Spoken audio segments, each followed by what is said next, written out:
Nagita Slavina nangis saat Rafathar dipukul teman di sekolah. Raffi Ahmad tenangkan istri.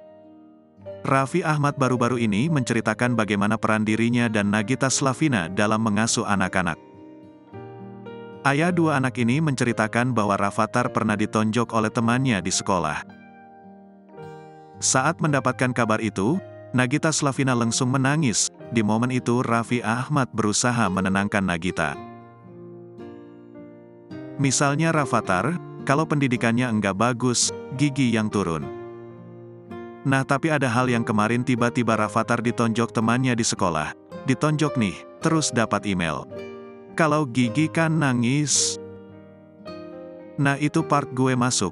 Cerita Raffi Ahmad, dilansir dari YouTube Watch, Senin, tanggal 4 September tahun 2023.